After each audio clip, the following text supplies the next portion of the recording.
જય માતાજી મિત્રો, કેમ છો બધા? મજામાં છો ને?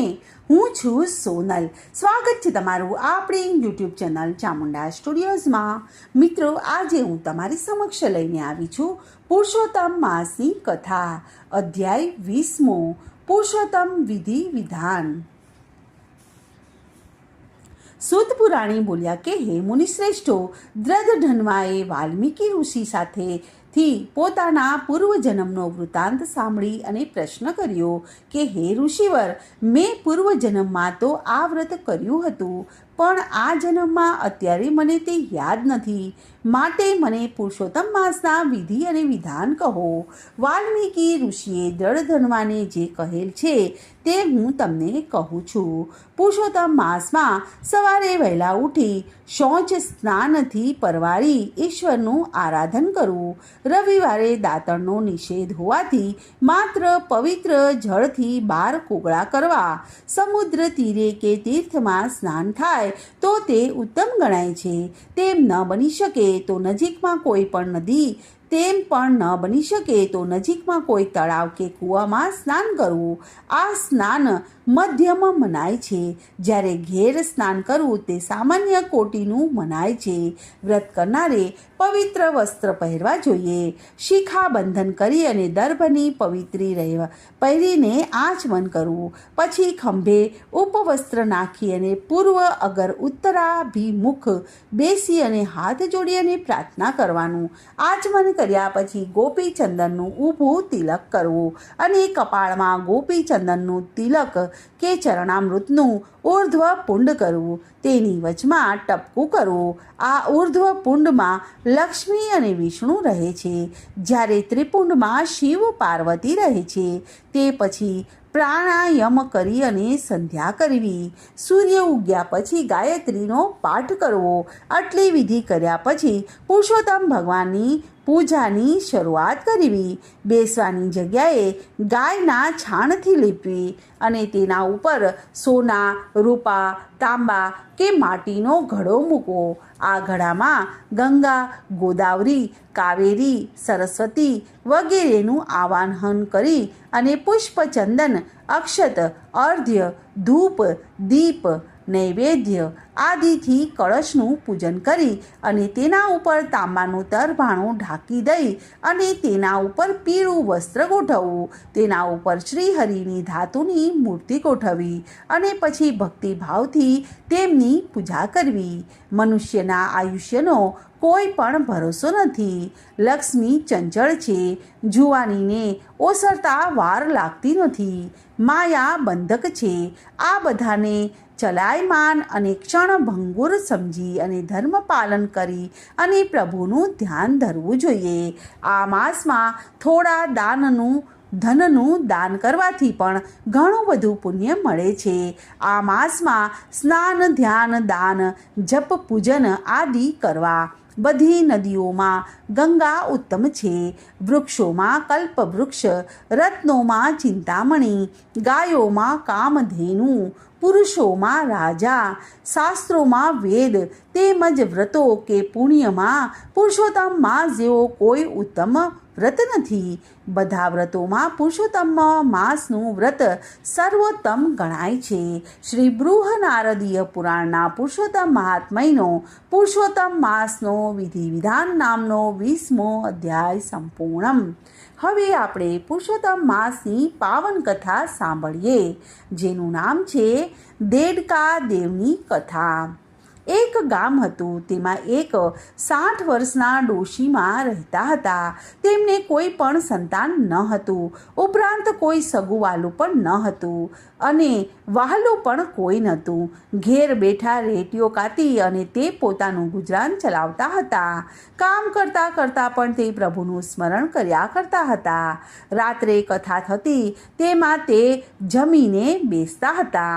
એવામાં પુરુષોત્તમ માસ આવ્યો. ડોશીએ પુરુષોત્તમ માસનું વ્રત કર્યું.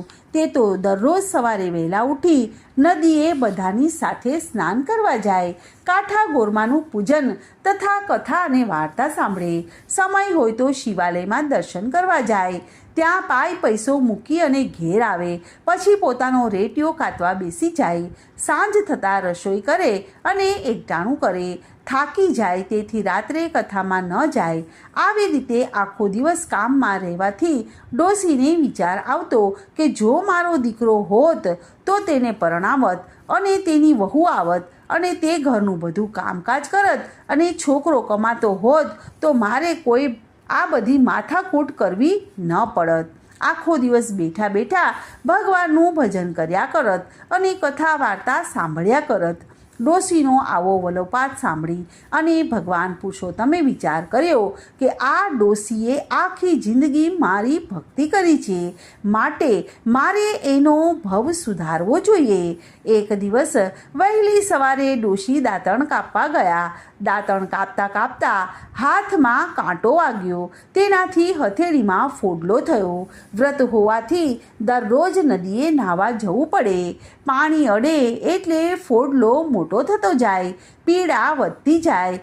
રાંધવામાં, કામકાજમાં, રેડિયો ચલાવવામાં ઘણી બધી તકલીફ પડે. ધીરે ધીરે કામકાજ કરે અને એક દિવસ ફોડલો અચાનક ફૂટી ગયો. તેમાંથી પાણી અને પરુ નીકળવાને બદલે એક નાનો એવો દેડકો નીકળ્યો. તે નીકળ્યો એવો જ ડ્રાઉં ડ્રાઉં કરતો આખા ઘરમાં ફરવા લાગ્યો. ડોશી તો દેડકાને ડ્રાઉં ડ્રાઉં બોલતો અને ફરતો જોઈને પોતાનું દુઃખ વિસરી ગઈ. ડોશી પણ દેડકાની આસપાસ ફર્યા કરે, જોયા કરે અને રાજી થાય. તેમને તો મજા પડી ગઈ. ઘરમાં કોઈ માણસ ન હોવાથી ડોશી ઘણા મૂંઝાતા હતા, પણ દેડકો આવ્યા પછી ડોશીનું એકલવાયાપણું જતું રહ્યું. દેડકો આવ્યા પછી ડોશી અને તેની સાથે સુખ દુઃખની વાતો કરે. ડોશી જ્યાં જ્યાં જાય ત્યાં તો દેડકો ડ્રાઉં ડ્રાઉં કરતો તેની સાથે જાય. ડોશી નદીએ નાહવા જાય તો દેડકો પણ તેની સાથે જાય. દેવ દર્શને જાય, મંદિરમાં પણ સાથે જાય. ડોશી દેડકાને સગા દીકરાની જેમ સાચવવા લાગ્યા. દેડકાને પથારી કરી દે, પરાણે સુવડાવે, હાલરડા ગાય અને ક્યારેક વઢે પણ. અને જે કોઈ એને મળવા આવે તેને તે દેડકાની વાત કરે. કોઈ પણ વાત નીકળે તેમાં દેડકો કેન્દ્ર સ્થાને જ હોય. આખા ગામમાં ડોશી અને દેડકાની વાતો થવા લાગી. નાના છોકરાઓ તો દેડકાવાળી ડોશી આવું કહેવા લાગ્યા. દેડકાને દીકરાની જેમ ઉછેરનાર ડોશીને ઘણા મસ્કરી પણ કરતા હતા, પણ ડોશી કોઈના બોલ્યા સામું નહોતી જોતી. એને તો એ ભલી અને એનો દેડકો ભલો. આમ ને આમ પુરુષોત્તમ માસ પૂરો થયો, પણ દેડકો તો દરરોજ વહેલી સવારે નદીએ નાહવા જાય. આ તો સ્વયં પ્રભુ હતા. નદી કિનારે દેડકાનું ખોળિયું ઉતારીને અસલ સ્વરૂપ ધારણ કરી અને સ્નાન કરે. સ્નાન કર્યા પછી પાછું દેડકાનું ખોળિયું ધારણ કરી લે. નદીની સામે કાંઠે તે ગામના રાજાનો મહેલ હતો. એક દિવસ રાજાની કુંવરી વહેલી સવારે જાગી જતા તે ઝરૂખામાં ઊભી ઊભી નદી તરફ જોઈ રહી હતી. ત્યાં એકાએક તેની નજર નદીમાં નહાતા એક ભવ્ય અને દેદીપ્યમાન યુવાન ઉપર પડી. તે તો ભાન ભૂલીને તેની તરફ જોઈ જ રહી. થોડીવાર પછી તે યુવાન નદીમાંથી બહાર નીકળી અને કિનારે આવ્યો અને દેડકાનું ખોળિયું ધારણ કરી અને ડ્રાઉં ડ્રાઉં કરતો ચાલ્યો ગયો. કુંવરી તો દરરોજ વહેલી સવારે ઉઠે અને ઝરૂખે ઊભી રહેતી અને આ યુવાનને નહાતા જોઈ રહેતી. નાહ્યા પછી યુવાન દેડકાનું ખોળિયું ધારણ કરી જતો હતો. પછી તે પોતાના નિત્ય કાર્યમાં લાગી જતી હતી. કુંવરી તો આખો દિવસ યુવાન અને દેડકામાં જ વિચાર કર્યા કરતી હતી. કુંવરી સમજી ગઈ કે નક્કી કોઈ દેવપુરુષ દેડકાના સ્વરૂપમાં સ્નાન કરવા માટે આવે છે. દેડકામાંથી દેવાંશી યુવાનને નહાતા જોઈ અને તેને મોહ જાગ્યો. કુંવરીએ મન સાથે નક્કી કરી લીધું કે પરણવું તો આ દેવાંશી દેડકાને જ. તે સિવાયના મારે ભાઈ અને બાપ સમાન છે. તેણે તો તપાસ કરાવી તો તે એક ડોશીનો દેડકો છે. આ બાજુ કુંવરી ઉંમરલાયક થવાથી રાજા અને રાણી તેને પરણાવવાની તજવીજ કરી રહ્યા હતા. કુંવરીએ આ વાત જાણી ત્યારે તેણે પોતાના માતા પિતાને જણાવી દીધું કે પરણીશ તો ડોશીના દેડકાને જ. કુંવરી તો હઠ લઈને બેસી ગઈ. રાજા અને રાણીની મૂંઝવણનો પાર ન રહ્યો. કુંવરીને દેડકા સાથે કઈ રીતે પરણાવવું તે એક સમસ્યા હતી. કુંવરીને ખૂબ સમજાવી, સામ દામ દંડ ભેદ બધું જ અજમાવ્યું, પણ કુંવરી એકની બે ન થઈ. એ તો એક જ વાત લઈને ઊભી હતી કે પરણું તો દેડકાને જ, નહીંતર જિંદગીભર કુંવારી રહીશ. છેવટે રાજા રાણીએ ડોશીને મહેલે બોલાવી અને વાત કરી. ડોશીમાં તો ગભરાઈ ગયા. તેને લાગ્યું કે રાજા રાણી મારી મશ્કરી કરે છે. તેણે હાથ જોડીને કહ્યું કે રાજન, મારે દીકરો હોત તો અવશ્ય હા પાડત, કેમ કે દીકરો કમાતો હોય એટલે ઘરનું ગુજરાન ચલાવત. પણ મારો દેડકો કુંવરીને પરણે તો કુંવરીનો નિભાવ મારે જ કરવો પડે. હું તો રેટીઓ કાઢીને માંડ મારું પેટ ભરું છું. તેમાં સુખ સાહેબીમાં ઉછેરેલ તમારી કુંવરીને હું શું ખવડાવું? ઉપરાંત દેડકા સાથે તે કુંવરીના લગ્ન થતા હશે કાંઈ? રાજા કહે કે તમે તેની ચિંતા કરશો નહીં. તમારે હવે રેટીઓ કાઢવો નહીં પડે. કુંવરીની જીદ માન્ય વગર છૂટકો નથી. ડોશીએ હા પાડી અને ઘેર આવી. દેડકાને ખોળામાં બેસાડી અને કહેવા લાગી કે દીકરા, તારા લગ્ન રાજાની કુંવરી સાથે થશે. આપણે ઘેર વહુ આવશે. ડોશીની આ વાત સાંભળીને દેડકો તો કુદાકૂદ કરવા લાગ્યો. ડોશી એમ સમજી ગઈ કે લગ્નની વાત સાંભળીને દેડકો હરખ ગેલો થઈ ગયો છે. ધીમે ધીમે આ વાત આખા ગામમાં ફેલાઈ ગઈ. બધાય અચંબામાં પડી ગયા કે આ કેવી રીતના થાય? આ કેવી જાતના લગ્ન છે? કોઈ કહે કે દેડકાના સ્વરૂપમાં કોઈ દેવ હશે, કોઈ કહે કે જાદુગરનો દેડકો હશે, કોઈ કહે કે શ્રાપિત દેવતા હશે.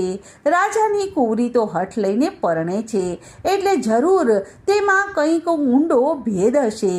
આમ લોકો ફાવે તેમ બોલવા લાગ્યા. બીજે દિવસે ડોશી દેડકાને લઈને મહેલે ગઈ.